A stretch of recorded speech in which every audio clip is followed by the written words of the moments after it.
Hello, welcome friends. My name is Avinash Gorakhshankar and I welcome all of you again to another interesting episode of Konexio HighFlyers. Friends, as already known to a lot of you, we cover emerging companies from emerging sectors in such episodes. And the interesting part is we make it a point to talk to the promoters of such companies so that all of us can understand these companies in a much better way. We talk to the promoters and tell them what is their business model, their growth journey, and their future business plans. And friends, today we've got a very interesting company which is operating in the agrochemical space, and of course, which also has another business segment. The company's name is Ambey Laboratories Limited, and we have the privilege of having the promoter and CEO, Mr. Archit Gupta, with us. Architji, thank you very much for sparing your valuable time with us today. I am pretty sure that in this small interaction, we'll be able to understand your company's operations in a much better way. Welcome, Abhijanshi, and thank you so much for having me here. Yeah. So, Architji, first question, which is very elementary and which is very basic. If you could tell us, what is our business model? I believe we've got two main divisions. If you can share information about both these divisions for us, what these divisions do for the company, what are the products we manufacture, and if you could also tell us in a very small way, what has been your business journey? How did you get into this business?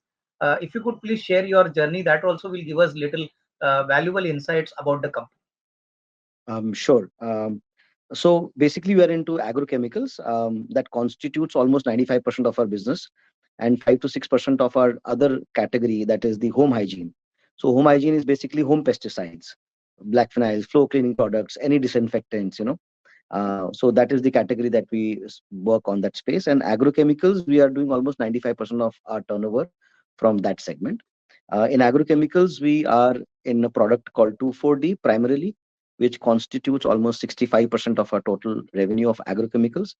And we are fully backward integrated in that particular product. And our business model is B2B.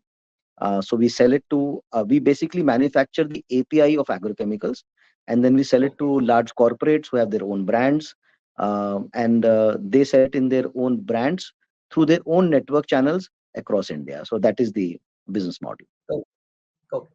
And is this a family-owned business, or did you start it on your own, Architji?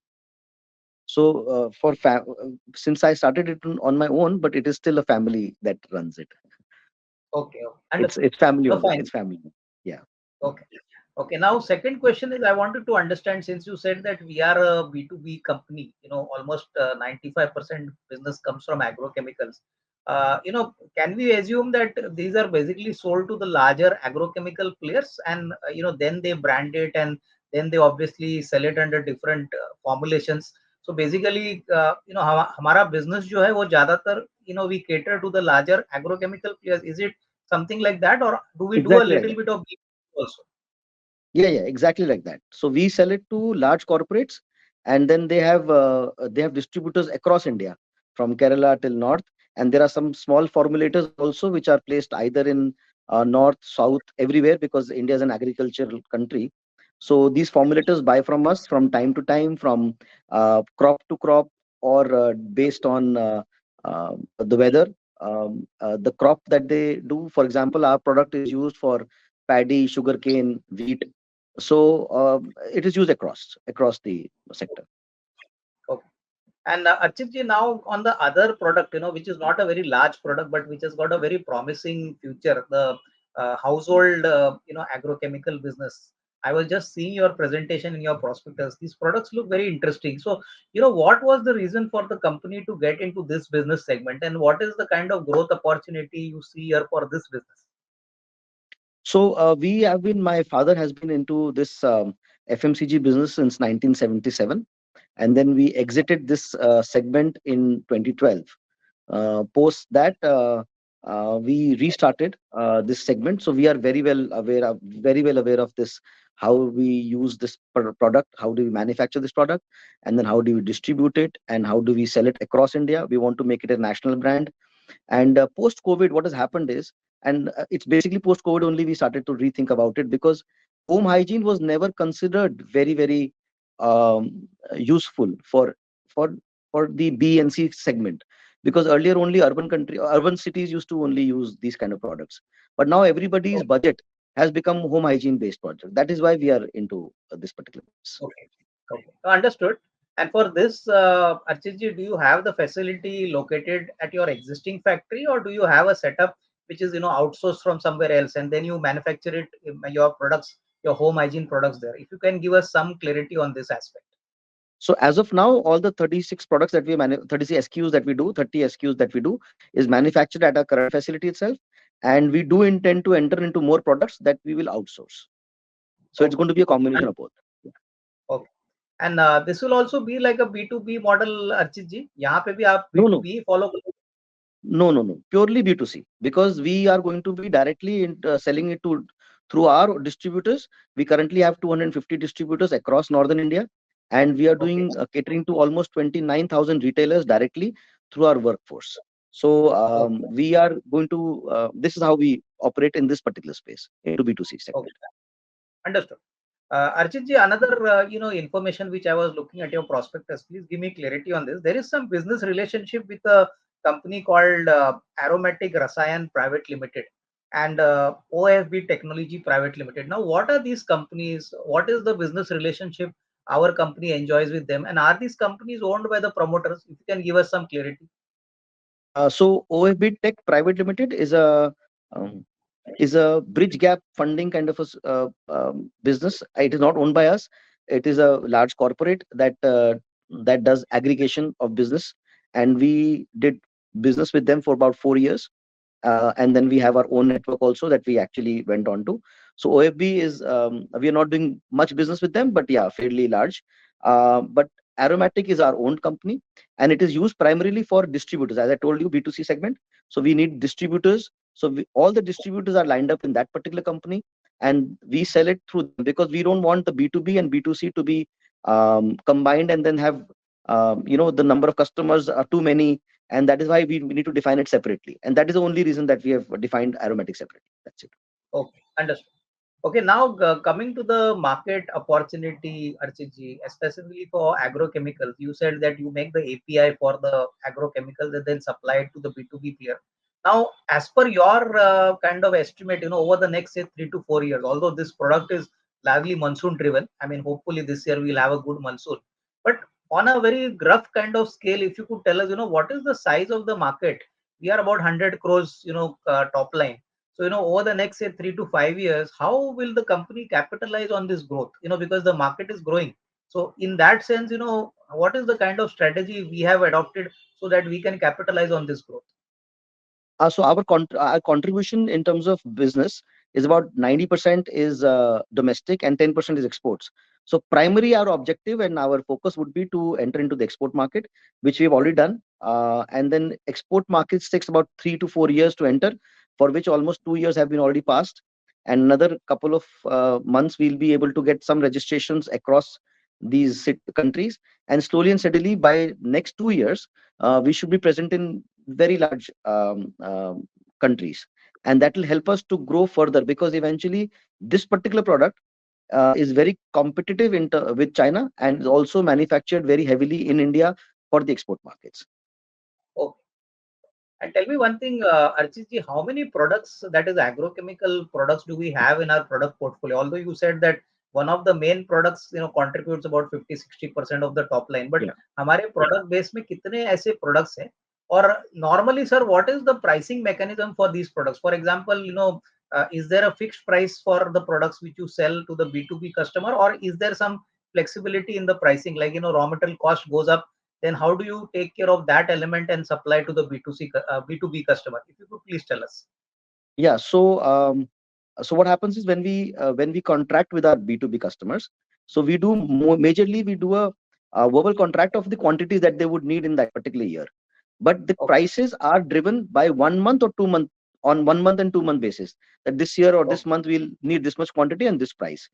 And we ensure the moment we book that, we hedge our raw material as well. So that is the Okay. process Understood. that we adopt. Yeah. Okay. And currently, how many products do we have in our basket? Just a broad idea. So we have more than 10 products, and there are, for example, the 240, which is our 65%. it also is divided into four products because there are four different kind of value added products that it has. So so almost 10 SKUs or products that we do. Okay, understood. And but you were mentioning about your home hygiene products. Now, for this, do you have a separate workforce and a separate kind of setup? As you said, you manufacture it at your existing facility. But since you want to scale it up in future, will you be requiring little more expenditure in terms of employee force, distributor strength? So, on this, is the company planning to incur any large capex? Anything on the cards, or maybe it will continue in the same fashion, as of now, like? Oh no, the capex has already been done, and the capex is good enough to scale it up for the next 2 years, barring Okay. few amount that might be needed during the course of time or during the opportunity that comes in front of us. But capex has already been done. Now it is the working capital and pushing the material into uh, uh, deeper into the cities and wider base. For example, we are in north right now. We want to enter the mid India and then the South India. So that is the only expenditure that needs to be done, and that too either in marketing or through manpower. That's it. Okay. Okay. Okay. Now, Archit ji, tell me one thing. Within the agrochemical sector, I know the industry is fairly competitive.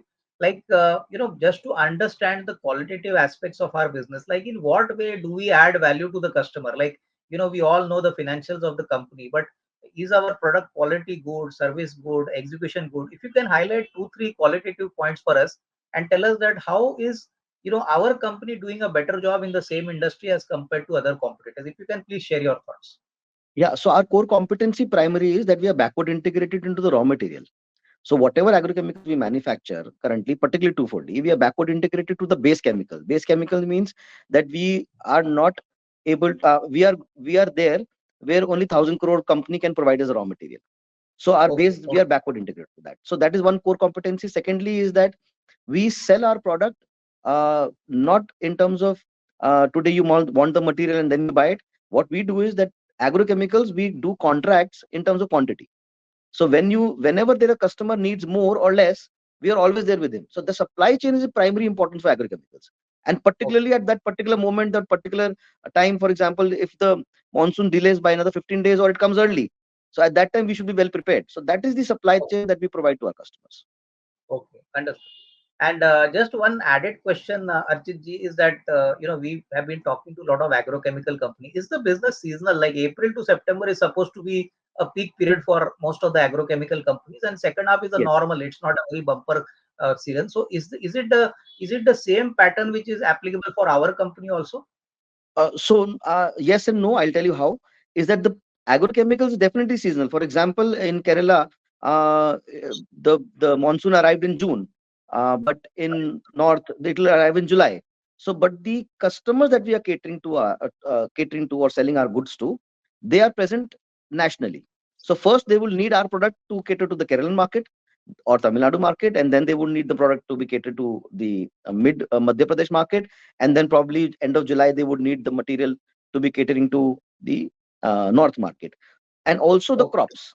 So crops would be that sometimes the crops also changes in the season. So there is a seasonal change, but our product is utilized or used across the months. Okay. Understood. Yeah. And as far as the geographical reach is concerned, since we are a B2B player, obviously we sell it to the large agrochemical player, and then that company distributes it all over pan India. But do we have a reasonably indirect presence to say that we are present pan India, or are we present largely in pockets of some specific areas like north, south, east, west? So if you could give us some idea on that. So we're largely present across India, but because our product is used in paddy, it is used in wheat, so or sugarcane. So automatically, UP, Punjab, Haryana becomes our primary source of utilization of our product. So even there is a Okay. South Indian company, it will probably be using our product in the North Indian or maybe in the mid region area. So that is how it is. Okay. Okay. It is Understood. crop driven. Okay. Yeah. Okay, I understood. Okay, now let's look at the financials. I think financials have shown a very strong performance. I was just seeing your FY23 numbers. FY23 we had a top line of 105 crores. Previous year it was 85 crores, and the PAT was roughly 4.56 from 3.57. And for month of January also, till the numbers have been submitted in the prospectus, numbers have been very solid. Now, Archit, tell me what has been the first reason for this improvement, both for FY23 and for the current year. Already, FY24 technically is over, but then, typically what were the main reasons for this improvement in both top line profitability? Was it because of some new products or better pricing or better volume? What was it that contributed to this improvement? So it's a combination of all. One is that exports is higher. That is why the exports margins are much a little higher. So that adds to the top line and bottom line. The second is the cost of capital. That is the cost of debt also reduced from almost 15-16% average to almost 11 to 12%. And post IPO will be going down to almost 9%. So that is also going to add to the bottom line. And of course, economies of scale. Once you actually have more volumes to sell, the fixed cost gets divided, and that is also a very added benefit. And we have not added much variable cost or fixed cost in our system with the system that we have. Okay, understood.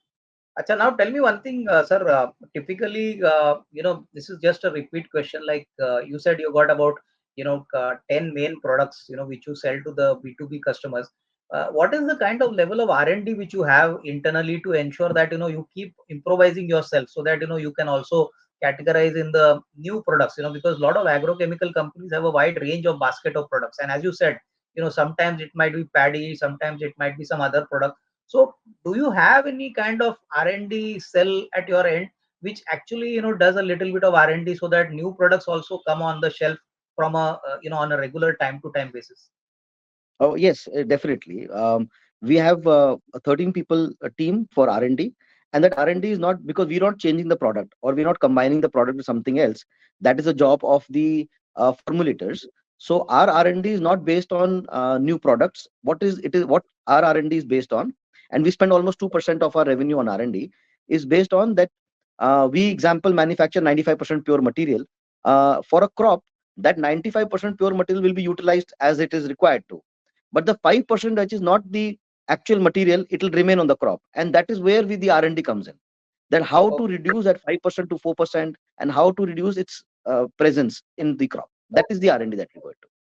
okay. No, understood. So you try to remove those impurities, Correct, for your. correct, Okay.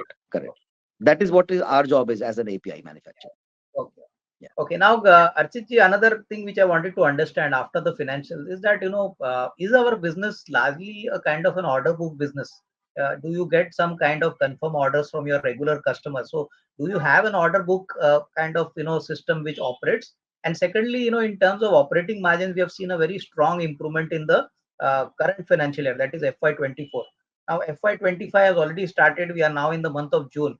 Now, without giving a number, Architji, if you could just share the outlook, what kind of demand outlook do you see for FY25? Because this is the current year which is going on. We have already completed first quarter. So, without giving a number, if you can tell us in your own words, what is the demand signals you are seeing on the ground by talking to the customers, by talking to your, your people, your sales, marketing people? What are they telling you? So demand is very high, and fortunately, the monsoon is also very good. So what happens is the perception and confidence on the market also increases. And because of that, what happens is the stock levels also increases at the levels of distributors or our customers or their farmer network.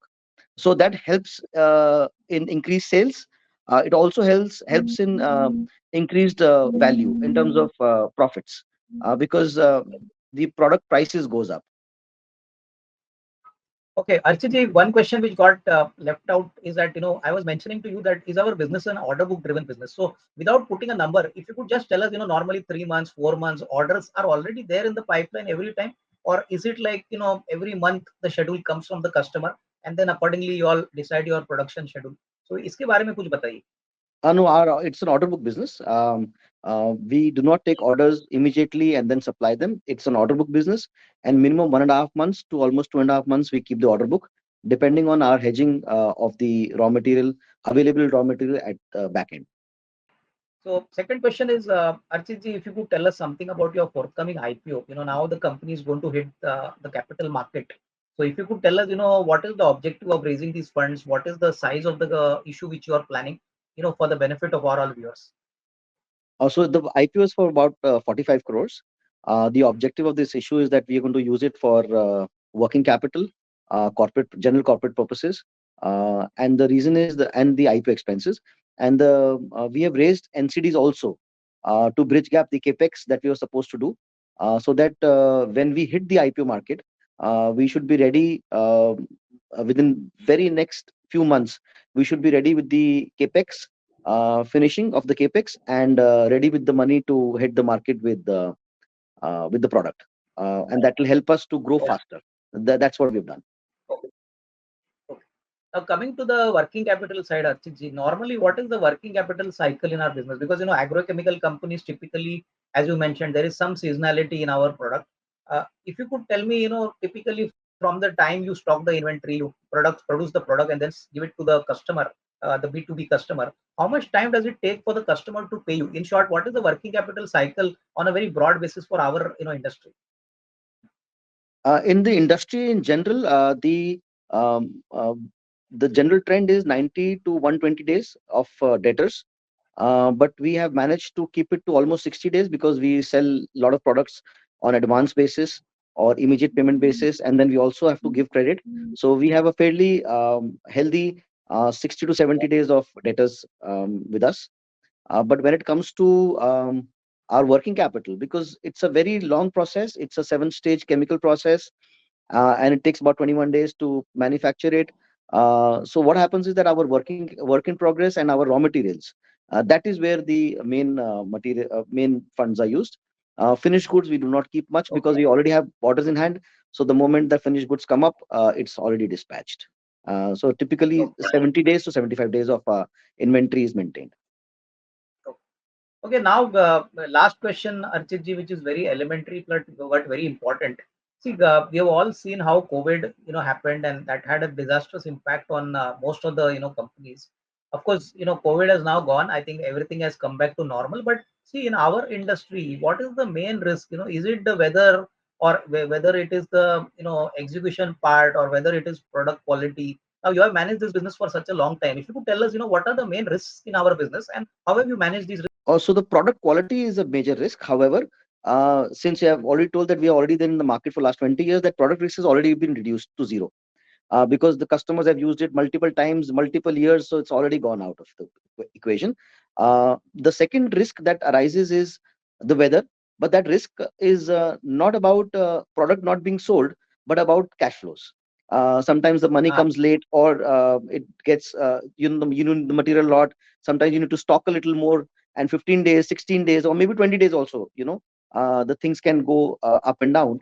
So that is the second inherent risk. That is otherwise, as far as the product's use is concerned, it is the cheapest herbicide. So the cheapest herbicides cannot be taken out of the market at all. I think good to know that the runway for growth is very large, and I do hope the company will grow from strength to strength in future also. So, Mr. Archit, thank you very much for sparing your valuable time. We had a very good discussion. In fact, we could understand your company's operations in a much better way. So, once again, best wishes to you, your entire management team, and sir, best wishes for your forthcoming IPO also. Thank you very much. Thank you, Avinash. Thank you. Thank you so much.